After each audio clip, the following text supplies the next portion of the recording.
Hey mother, I have 2 eggs and three onions. Will you make me an Mughlai? Sure, why not? You are my cutie boy. Love you. আম্মু এই যে ডিম আর এখানে পেঁয়াজ তুমি আমার মুগলাই বানিয়ে দাও। ও বাবা, এখন হচ্ছে দুপুরে বিকাল এখনো ভালো করে হয় না। এখন মুগলাই বানানোর সময় না, খাওয়ার সময়। এগুলো খাইতে হয় স্ন্যাক আইটেম একদম বিকালে। তোর বাবা আসুক তারপর বানাই দেবো না? না, এখনই বানিয়ে দাও। এখনই খাইতে হইব? 1 2 3 4 5 ওকে ফাইন, তুমি বলো আমাকে, ইংলিশে বলো তোমাকে কি বানাই দিতে হবে এটা বলো। এখন যে বাংলার কথা বলছে ইংলিশে বলে দাও, তাহলে বানাই দিব। Okay. Hey mother, I have 2 eggs and three onions. Will you make me an Mughlai? Sure, why not? You are my cutie boy. Love you. Okay fine, thank you so much. তবে হ্যাঁ, আরেকটা condition আছে, আমাকে help করতে হবে। পেঁয়াজগুলো কাটো। পেঁয়াজগুলো কে কাটবে? রহমতুল্লাহ। ওকে ফাইন, যাও রহমতুল্লাহ। আর এই ডিমগুলো তুমি যে ভাঙো, আমি তুমি আসো আমাকে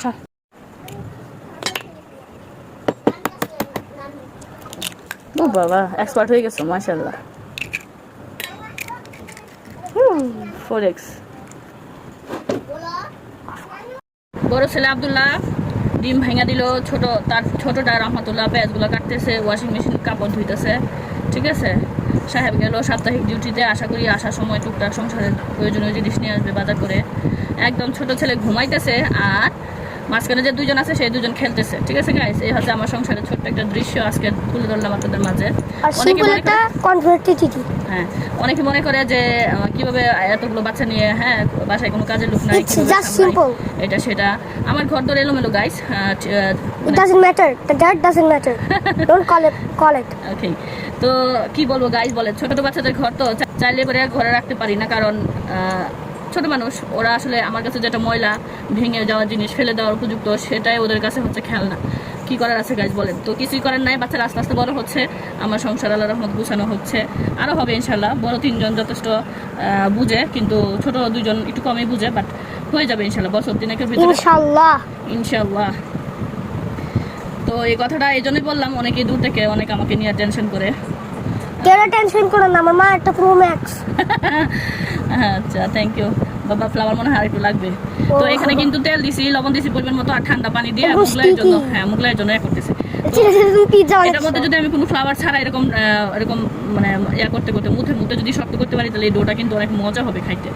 যে কোনো কিছু তৈরি করতে যে ডোটা লাগে, সেই ডোটা ভালো করে মাসাজ করলে, একদম রেস্টে রাখলে কিন্তু এর টেস্ট অনেক ভালো আসে। তো যাই হোক, কিন্তু আমরা এখনই খাবো। বাংলা বলতে পারো না, তাহলে ইংলিশে একটু বলো। We're gonna eat it right now. Okay fine, একটু ওয়েট করতেই হবে। আমি চাচ্ছিলাম তোমার বাবা আসলে ভালো হইতো, ও একটু খাইতো। আমার একটু রাখবো, রাখবা? আচ্ছা ঠিক আছে। আমরা এত সুসানা আচ্ছা, ডোটাকে আরেকটু ভালো করে মুথে নিতেছে। ঠিক আছে, এখন একটু স্লাইস করে রুটি একটু বড় করতে হবে। হ্যাঁ, এই যে বেশি বড় থাকে না। মনে না যে তুমি খালি কি সময়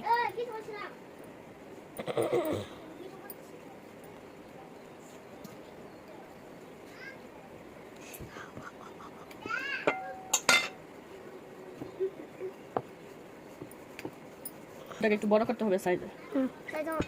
রুটি বানাতেছো না তুমি, একশো বানাতেছো মুগলাই। ওই তো মুগলাই তৈরি করতে একটা রুটি লাগবে, সেই রুটিটা একটু বড় করতে হবে। ওকে, রুটি বানানো তৈরি শেষ, এখন ডিম দিব। পজ করো। গাইস, এখানে আমরা কাঁচামরিচ খাবো না, মানে বাচ্চারা খাবে তো সেজন্য কাঁচামরিচ দিই না, এখানে জাস্ট পেঁয়াজ আর ডিম। ভালো করে লাগু করি, পরিমাণে কম দিতে হবে। কম ডিম। মুগলাই বানাই এমনি মুগলাই বানাই easy PG, I guess easy PG, easy PG. আগে বোম করতে হবে, তারপরে ডিম দিতে হবে, তারপরে শেক করতে হবে, তারপরে নান্দ করতে হবে। ইজি।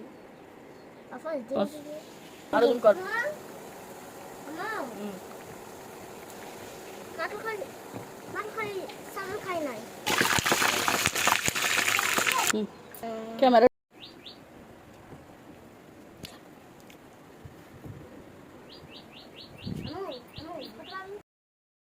দিলাম। আমার কিন্তু মোগলাই তৈরি করা শেষ, খাওয়াও শেষ। এখানে দেখতেছেন 3 পিস, এই 3 পিস সাহেব আসলে মানে আবার খাওয়া হবে আর কি। আর এখানে বাদাম ভাজছিলাম কয়টা। আমার কাছে ডুবো তেলে বাদাম ভাজা খুব ভালো লাগে, অনেক মজা লাগে, বাচ্চারা অনেক পছন্দ করে। তো সেই জন্য ওই তেলটা ছিল, তেলটার মধ্যে একটু ভাজলাম। আর এই যে এখানে লাস্ট একটু ডো ছিল, ওইটা দিয়ে যে নিমকি শেপে কেটে এটা রেখে করবো, মানে খুবই ক্রেপসি করবো, লাল লাল করবো, অল্প আছে যেন বাচ্চারা মুসমুসি করে খায়। আর মোগলাইটা খেয়েছিলাম ওই সময়। আপনারা চাইলে চাট মশলা উপরে ছিটিয়ে দিয়ে খাইতে পারেন, সস অথবা মেয়োনিজ অথবা ম্যাগি মশলাটা আছে না গুঁড়া, যেটা প্যাকেটে পাওয়া যায়, ওটাও খাইতে পারেন। যে কোনো কিছু দিয়ে খাবেন, বেশ অনেক ভালো লাগবে আর কি। ইদানিং কেন জানি না আমার কাছে টমেটো সসটা একটু ইগনোর করতেছি, ভালো লাগে না টমেটো সসটা, অনেক বেশি টমেটো সস সম্পর্কে নেগেটিভ শুনলাম আর কি, যার ফলে রুচি উঠে গেছে। এর জন্য আদার যে ইয়াগুলো আছে, উপায়গুলো আছে, সেগুলো অ্যাপ্লাই করি। তো এই যে দেখেন নিমকিগুলো বিভিন্ন শেপের কালার শেপ হয়েছে, বিকজ এখানে আমার বেবিরাও ট্রাই করছে, ওরা সব কিছুই ট্রাই করতে চায়, বলে দাও আমাকে, আমি একটু ট্রাই করে দেখি পারি কিনা। তো আমি ওদেরকে সম্মতি জানাই, এর জন্য বিভিন্ন চিকন মোটা সাইজে বড় ছোটো হয়েছে।